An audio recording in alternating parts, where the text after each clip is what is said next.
So I mean, as the society is decreasing, is the robot will decrease as well because it's a human creation? This is my first question. Yeah, I think we can see that in a sense that we're not only building robots that have medical applications, but we're also building the opposite. Mm-hmm. So it's hard to predict. I was trying to focus on just the aspect of work and what that like small part would mean for society. Of course, it's a bigger picture. Yeah, because it will be less money for developing, I mean, the whole aspect of the robot, so we are going to focus on certain aspect only, then this consequence on the development of the future of the robot will affect it, no? Yeah, you're completely right. Okay, and the second question, what do you think will be the effect on the robot on the birth rate? I mean, there is 14 companies who are building robots between South Korea and Japan.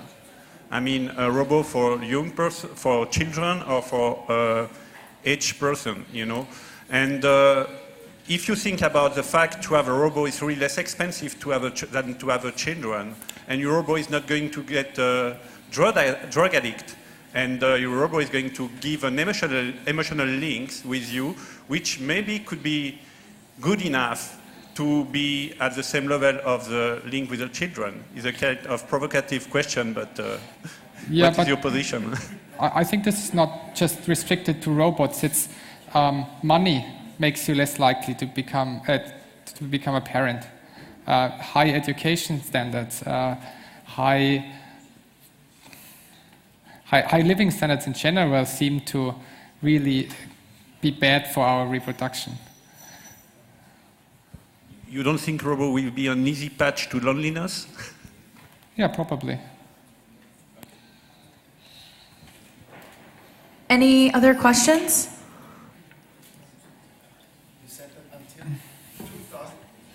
You said that you think that until 2025, robots are going to be much better in all physical tasks. Was that correct? Yes, I would think so. Okay. Because it's hard for me to believe in all tasks, but yeah. But what I've been saying is that I think you could, if you wanted, build one for a specific task that would outperform a human. Well, there's many athletic, I don't know, physical things that are extremely well built by biology and almost very hard in that short time to develop.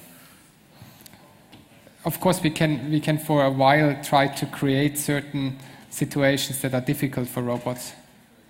But I see no fundamental reason why a robot could not outperform us. It's just human in this case, not only biologic things. Any other questions? All right.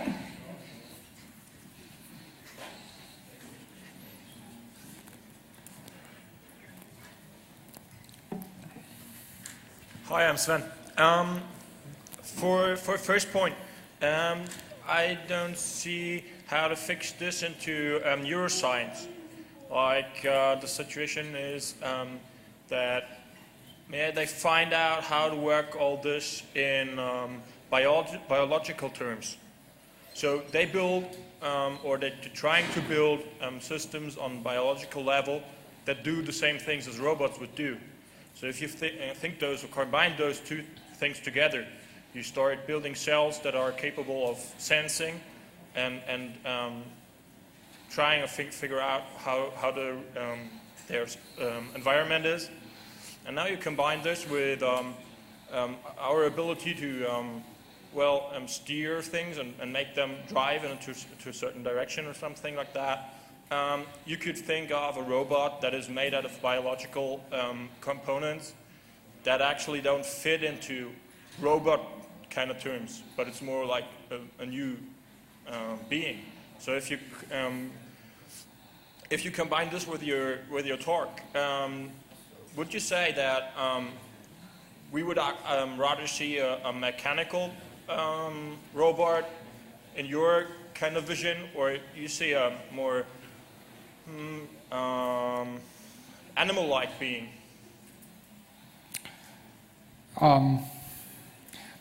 We haven't thought about it, but it's of course, there's lots of time and money spent into reverse engineering biological systems. But I think that the distinction on a functional level is not so important between a biological system and a robot. I mean, a robot, I would like to argue that we should see robots more like animals instead of seeing animals more like robots. Do I make sense? I don't know. I mean, maybe I misunderstood your question. Okay, I have two questions. The first one is a boring logistical one, and I apologize for asking it during your talk. You mentioned at the beginning another talk on robotic warfare, but it's been removed from the schedule. Does anyone know what's happening? Has it gone forever? I'm quite interested in that topic. No? Me too. Maybe one for the angels, I guess. And I also find the worldview where we'll have a race of highly intelligent machines doing all of our manual labor for us whilst we live in a sort of hacker utopia. I find that very appealing, like the other chap, but I think it's unrealistic for two sort of related reasons.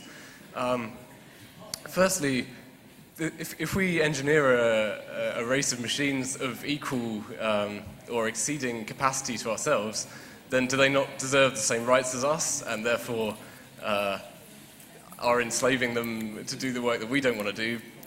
It hardly seems fair. And obviously the follow-on problem is a potential robot revolt. Can I answer to the first question first before? Okay, sure. I think I have maybe been not too careful to separate autonomous and intelligent. Intelligent was, I don't know what intelligent machines means really. I would like more to talk about autonomous machines in a sense that they can do things for themselves.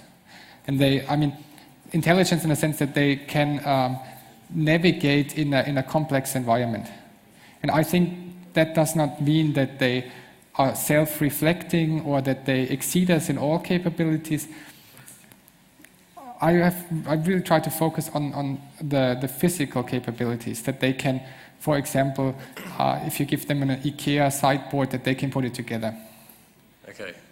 So you think it's possible that we could get to the point where maybe 90% of our labor is outsourced to machines, but those machines can be sufficiently simple that moral questions won't start to be that important. I think the question is not whether it can be done, but whether it would be cheaper. Okay, right. Thank you. Any other questions?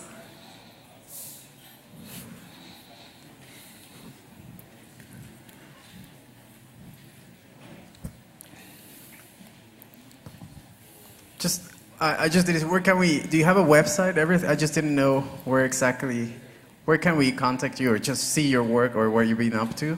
Yeah, well, there's a book, but it seems to be still difficult to get it outside of Finland. So there is at the moment no real website. I mean, the project is basically over. I've been talking about things we did during this project. I can give you my email address, but we did not really, beyond like writing this book, we did not really put much thought into like making some public appearance on the net or something. Okay, maybe I'll get you. Cool. And it's called Bit Bang: Race to the Future.